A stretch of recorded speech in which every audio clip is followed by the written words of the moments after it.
Ahora sí, vamos a pasar al Deep Tech, que creo que es algo que habéis movido mucho en los últimos años y que ahora está muy de boga.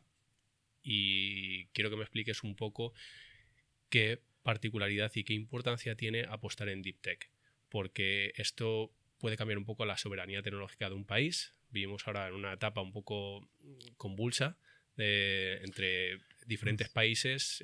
Se está intentando, en vez de internalizar, seguir este tipo de capitalismo que teníamos, donde había mucha comunicación y conexión, parece que se quieren establecer ciertos silos. Entonces, ¿cómo veis vosotros y tú particularmente la posición de invertir y apostar por el Deep Tech? Bueno, yo creo que en buena medida el futuro pasa por ahí y yo creo que es o sea, todo el debate que tenemos sobre productividad, y luego hablaremos si quieres de soberanía tecnológica, ¿no? Que está Sí. muy vinculado también al Deep Tech, ¿no? Pero todo lo que tiene que ver con productividad a medio y largo plazo, no se necesitamos algo más que plataformas de software. Te puedes hacer millonario con una plataforma de software y lo estamos viendo todos los días, pero necesitamos algo más. Necesitamos algo más, algo que tenga que ver con el hardware, que tenga que ver con procesos industriales, que tenga que ver con nuevas tecnologías habilitadoras, ¿no? Entonces ahí esto es un esfuerzo muy grande porque son tecnologías que son muy intensivas en conocimiento científico.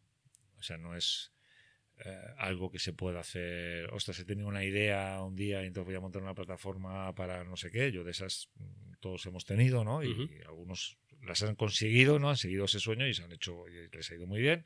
Otros no. Pero no estamos hablando de ese tipo de cosas. Estamos hablando de decir, ostras, es que necesitamos un chip que identifique, que nos sirva para tener sistemas fotónicos de propiedad nacional, ¿no?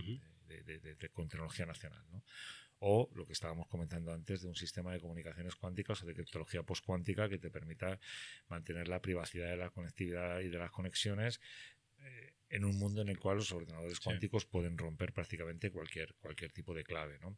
O estamos hablando de biotecnología muy profunda de lucha contra el cáncer, digamos, a niveles, por ejemplo, de luchar digamos, inhabilitando las defensas que tienen las células cancerígenas frente a los anticuerpos que se generan en las terapias, ¿no? Son cosas muy marcadas y con unos grados de tecnología y de riesgo tecnológico muy altos, ¿no?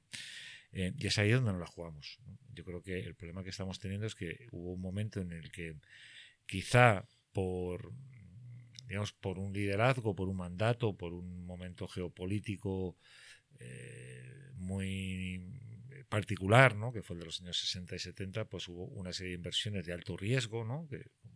que han terminado configurando el mundo en el que vivimos. O sea, Internet, GPS, los teléfonos móviles, todo esto viene un poco, si te das cuenta, de los descubrimientos de las tecnologías habilitadoras son prácticamente todos de la misma época. Sí, y un poco relacionados 60, todos en el ámbito 70, de defensa. claro, de cuando... sí.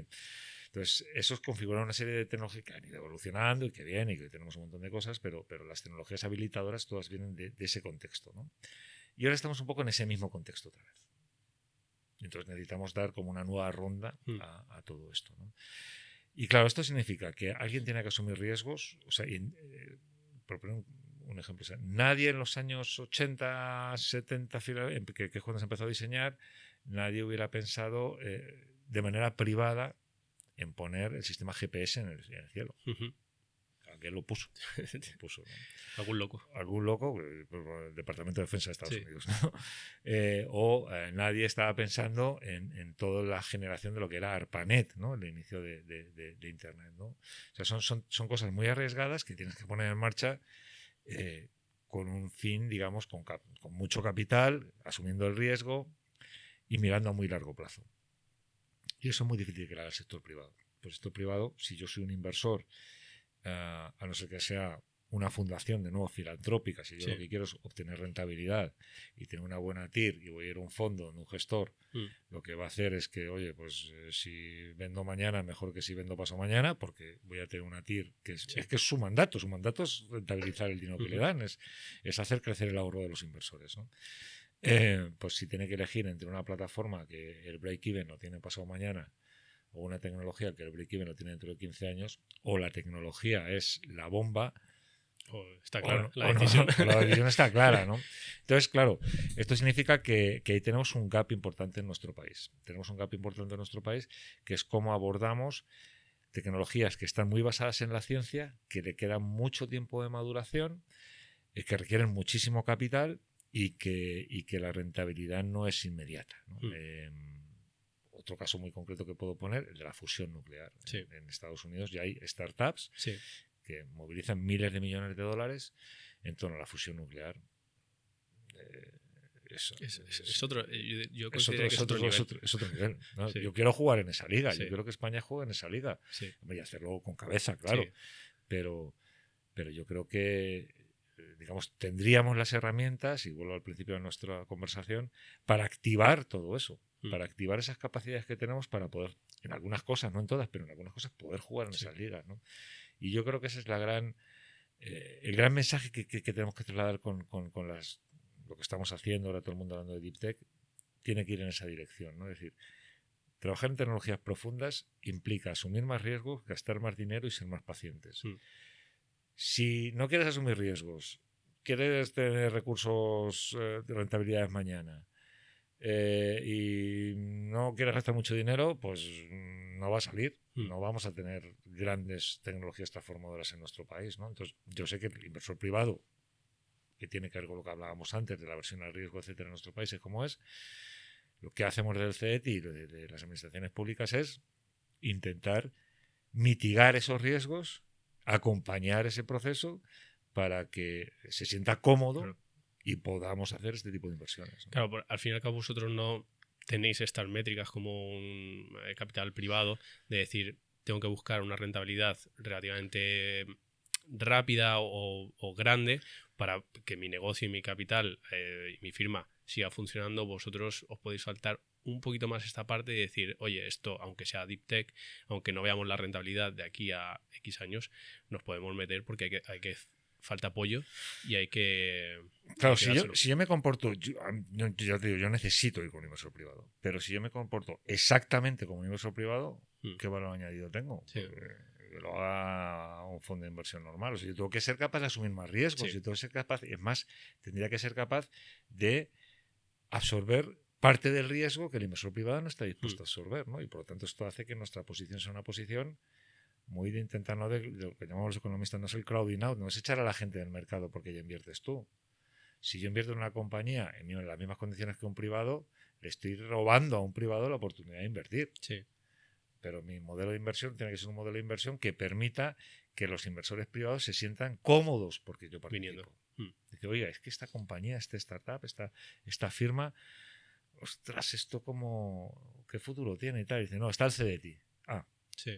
Hay veces, yo creo que en la mayoría de casos da mucha confianza que aunque no seas digamos, tengas un inversor privado de primeras, pero que tengas ya firmado o que esté en marcha una ayuda del CDT o de la Unión Europea, eso también hace que haya más confianza en el sector privado. Eso está probado, está científicamente probado, es evidencia, ¿eh? Quiero decir que al final uno de los factores fundamentales que tenemos como sector público cuando hablamos del mercado de las startups o de la industria de las startups y del emprendimiento es que el inversor privado no necesariamente conoce, y de hecho en Deep Tech mucho más que en otras tecnologías, no necesariamente conoce todos los detalles de tu tecnología. Sí.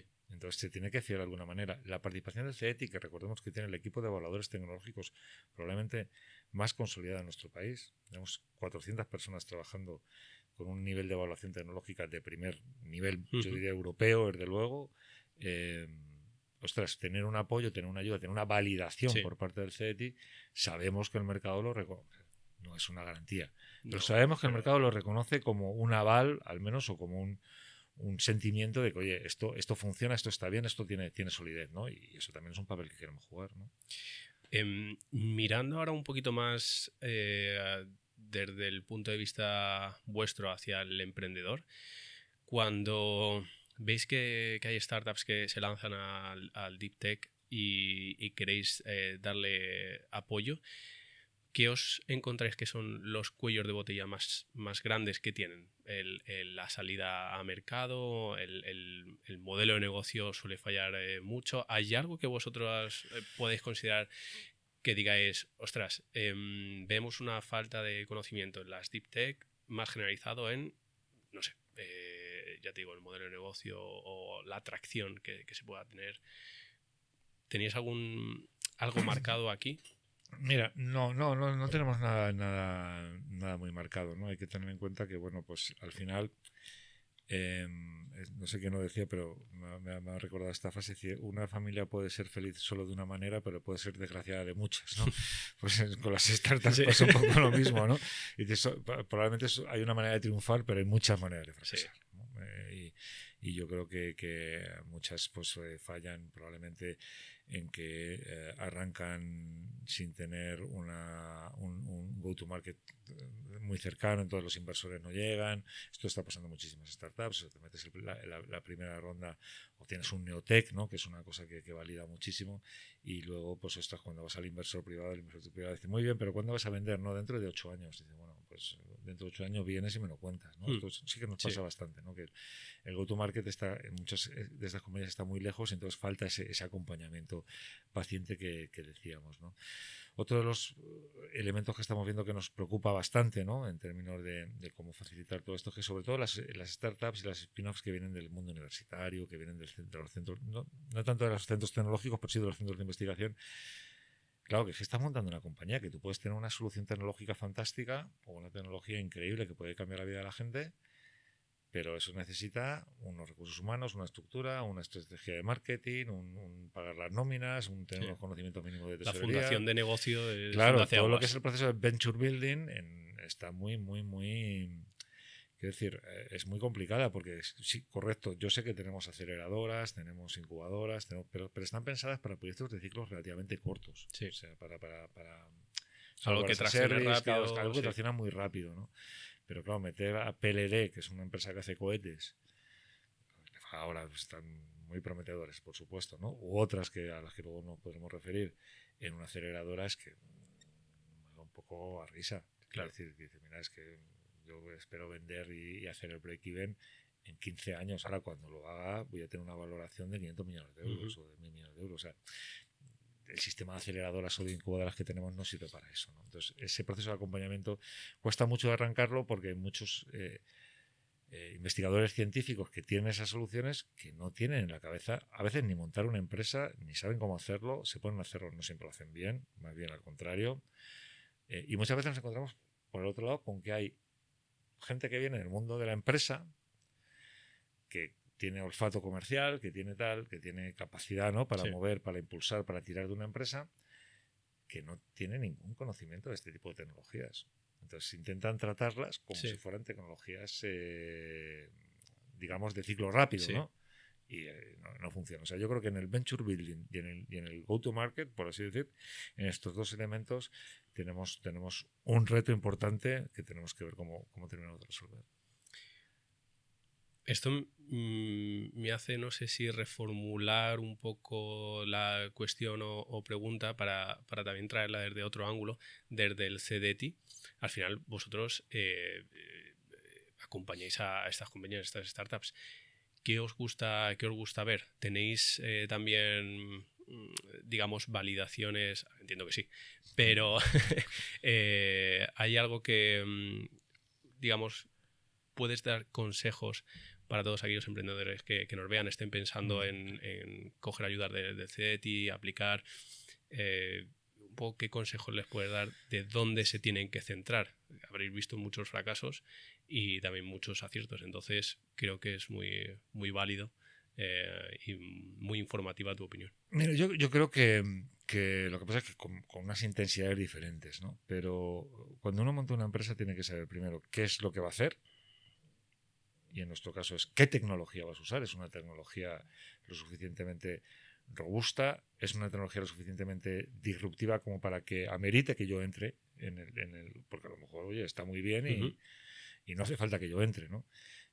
Lo suficientemente robusta y lo suficientemente disruptiva, y estamos hablando de tecnologías que tienen ese impacto. Y si tienes un vendedor, ¿a quién se lo vas a vender? ¿Quién es al final cuál es tu plan de negocio? No tanto de oye, cuál va a ser el desarrollo, etcétera, sino decir, bueno, vas a vender esto se va a vender algún día, alguien te lo va a comprar o estás buscando, ¿no? Y yo creo que este es nuestro modelo. Como trabajamos sobre todo con startup business to business, ahí se identifica, es muy difícil vender humo. Porque dices, no, es que estoy haciendo una tecnología que va a solucionar este problema, ¿no? O va a solucionar o va a provocar este resultado, ¿no? Entonces es muy fácil validar con la industria porque los conocemos a prácticamente todos. Sí. Dicen, oye, ¿esto qué te parecería si tuvieras...? Entonces ahí para nosotros es relativamente sencillo validar. Porque no estamos prácticamente, no hemos financiado, a lo mejor en el pasado sí, pero ahora desde luego que no estamos financiando startups que van al consumidor. Prácticamente ninguna. Sí. O sea, solamente es business to business. Entonces, claro, con el conocimiento que tenemos del sector, de los sectores industriales y con la propuesta de valor o de la tecnología que se acompaña, nos permite validar muy bien de qué se tratan digamos el valor que pueden tener las startups, ¿no? Y nos fijamos muchísimo en eso, en la factibilidad tecnológica de la empresa y en el potencial de alcanzar el mercado, ¿no? Es un ámbito muy restringido, no trabajamos con todas las startups, pero en ese ámbito muy restringido creo que acertamos bastante. Oye, esto no lo sé, se me acaba de ocurrir porque lo desconozco. Cuando el CDT invierte en una compañía, en una startup, ¿invierte y ya está? ¿O hay un seguimiento, hay una persona a la que se pueda referir? Depende. Por saber un poco más. Depende. En la mayoría de las startups lo que hacemos precisamente es trabajar con el inversor privado. Como tenemos que coinvertir, nosotros delegamos de alguna manera la participación en el inversor privado, porque pensamos que al final el inversor privado está defendiendo sus intereses y nosotros lo que estamos haciendo es acompañarlo, ¿no? En la mayoría de las startups. Y en otras startups que llamamos, digamos, un poco pomposamente, no me gustaría cambiar el nombre, porque son ya inversiones un poco más grandes, digamos, le pongo muchas comillas, estratégicas. Sí. No sé el nombre que me gustaría utilizar utilizar pues, otro tipo de nombres, inversiones singulares o tal, porque en lo estratégico hay un abuso enorme. Más fundamental, de una tecnología más... sí, una cosa como más clave, más tal, sí. luego daré algunas ideas. Ahí estamos en el Consejo de Administración y ahí hacemos un acompañamiento muy, muy, muy directo, porque ya son inversiones, digamos, a partir de 20 millones de euros. Claro. Vale, es que aquí la cuestión venía porque tú has hablado de que conocéis mucho el ecosistema industrial. Al fin y al cabo, aquí en el podcast también hablamos sobre innovación abierta, el potencial que hay, ¿no? Justo lo hemos hablado en algunos episodios de cómo crear hubs donde las startups también se sientan acompañadas por las grandes corporaciones alrededor para que esos proyectos pues vayan más rápido al mercado, haya una mayor conexión. Y esto deriva un poco en si hacéis algún tipo de modelo de innovación abierta de conexión o un poco anclaje con otros grupos industriales. Tenemos varias líneas de trabajo sobre esto, ¿no? En primer lugar, la mayoría de nuestras líneas de financiación, las que son más ventajosas para las empresas, obligan a colaboración entre grandes empresas y pequeñas empresas. Todas, ¿no? La mayoría. Y bueno, esto está muy bien porque, digamos, activa esa cooperación, ¿no? Pero luego trabajamos con un diálogo muy abierto con bastantes empresas que tienen programas de innovación abierta, ¿no? 35 empresas grandes, etcétera. Pero no tenemos de momento un programa específico de innovación abierta. Es uno de los retos que tenemos en nuestro plan estratégico, el desarrollar algún tipo de iniciativa que permita conectar estos universos, ¿no? Porque al final lo que quiero de nuevo, vuelvo al principio, lo que quiero una empresa es vender. Pues es vender. Y lo que quiere una startup es vender. O sea, la primera venta se celebra siempre mucho más que el primer inversor. Por eso me refería, porque al final tenéis que tener una cartera muy amplia de compañías donde habéis apostado y sería como ideal poder dar esas oportunidades, esa conexión rápida para hacer ese impulso. Tienes toda la razón. Estamos trabajando en ello y es uno de los retos que nos hemos puesto en el plan estratégico. Genial. Está muy bien saberlo porque yo creo que esto también, al menos a futuro, puede crear unas conexiones mucho más rápidas. Vale, viendo un poco, quería retraerme también al Deep Tech, una última pregunta, aunque esto se puede, yo creo que extender a la mayoría de casos, pero creo que en Deep Tech es incluso como más particular. Es muy difícil conectar, digamos, todos los puntos del ecosistema de emprendimiento e innovación. ya hemos dicho, startups, universidades, centros tecnológicos, inversores, ayuda pública, es un poco también el objetivo de este podcast. Me encantaría saber tu opinión de Varita Mágica, ya lo hemos visto un poco con el Gap, que lo has dicho, pero al fin y al cabo, y ahora estamos hablando de Deep Tech, es incluso más difícil. ¿Cómo podemos interrelacionar más? ¿Hay algún cambio que veamos más a futuro, más una visión que tengamos que tomar, un cambio de cultura, una atracción de capital, un empuje por parte de organismos públicos? No sé. Yo tengo dos obsesiones con esto, ¿no? Una es lo que decíamos antes y hemos hablado un poco de la aversión al riesgo, ¿no? Sí. De cómo nos cuesta mucho. Si eres inversor vas a querer algo que es una inversión, quieres tener rentabilidad de capital, riesgo con seguridad de letra del tesoro, eso no lo vas a encontrar. Si eres empresario o emprendedor, muchísimos emprendedores montan las empresas y si llega alguna oferta de compra incluso prematura, ¿no? Pues dices, oye, pues mira, pues fenomenal, pero ¿qué has hecho? Véndela ya. Otros no, otros llegan hasta el final. Si eres investigador, pues no quieres arriesgar tu carrera académica. Pues el tema del riesgo en nuestro país es un tema gordo. Debe ser porque nos ha dado la vida muchos palos, por lo que sea, pero la versión es clara, ¿eh? Sí, la versión es tremenda, ¿no? Los datos están ahí. Dicen, no, es que la mayoría de los españoles pues quieren ser funcionarios, digo yo. Pues normal, ¿no? Porque claro, es que es un trabajo, ¿no? que te da... A nosotros nos gusta mucho la certidumbre y esto, en un contexto de hablar de la innovación, es muy complicado. O sea, hacer innovación con certidumbre no casa, ¿no? Uh-huh. Eso y por otro lado, otro de los elementos fundamentales que es la confianza. O sea, yo creo que falta en nuestro país una relación de confianza entre los diferentes actores. Uh-huh. O sea, nos miramos un poco de reojo, ¿no? Las relaciones son siempre, bueno, pues esto a ver si me van a copiar, a ver si me van a... Tal, ¿no? Es que esto he hecho esto y a ver cómo yo lo puedo... La confianza, el construir un tejido de colaboración y de complicidad es absolutamente esencial, ¿no? Que tiene mucho que ver con lo otro, ¿no? También es un poco lo de la aversión al riesgo y la confianza, pues van en la misma dirección, ¿no? Y para que se generen canales de confianza, esto está estudiado también, es evidencia empírica, todos los estudios te van a decir que la parte emocional, no solamente es el conocimiento, dicen la parte del hardware, no, las capacidades, tal, el sistema financiero que está bien organizado y tal. La parte del software, por así decir, ¿no? Decir, bueno, pues el capital humano, la cultura y tal y cual, ¿no? Luego está la parte del wetware, ¿no? Decir, bueno, que nos sentemos, que tengamos confianza, que tengamos complicidad, que yo me fíe de que lo que me estás contando es verdad, de que yo te pueda contar una idea y que no me la vas a robar, sino que vamos a trabajar conjuntamente, ¿no? Eso solo se construye cuando hay espacios de encuentro. Uh-huh. Y eso significa que el ecosistema de innovación en nuestro país lo tenemos que densificar muchísimo más. Ha mejorado muchísimo en los últimos años. A base de encuentros, a base de talleres, a base de podcasts como este, de eventos, de actores, ¿no? Que están conectando esos puntos. Y a mí me parece que ha habido un cambio absolutamente tremendo en los últimos años. Pero tenemos mucho que recorrer todavía en el reconocernos no como competidores o no como que a ver cómo nos repartimos la tarta del emprendimiento, sino en cómo la hacemos más grande y más compartida, ¿no? Y eso es un cambio cultural que desde luego desde la administración pública no podemos hacer. O sea, no debemos, ni siquiera podemos liderar. O sea, lo que podemos hacer es acompañar, empoderar, sugerir, pero es un cambio que tiene que venir del propio ecosistema de innovación, ¿no? Y yo creo que se están dando pasos en esa dirección. En la medida en que va a haber más fondos o está habiendo más fondos, pues ya no nos peleamos, ¿no? No es esto el juego del hambre, ¿no? Que estás, o sea, quiere decir que hay 3 oportunidades. Claro, las coges o estás muerto, ¿no? No estamos en esa etapa, ¿no? Yo creo que estamos...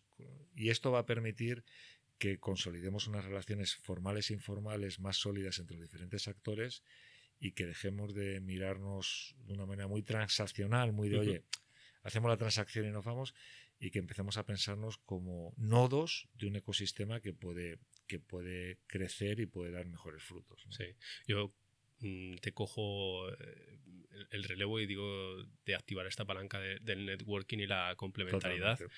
Tenerla activada, que al final... como hablábamos bien al principio, ves Estados Unidos y el networking es como la soft skill que parece que traen desde que nacen. Totalmente.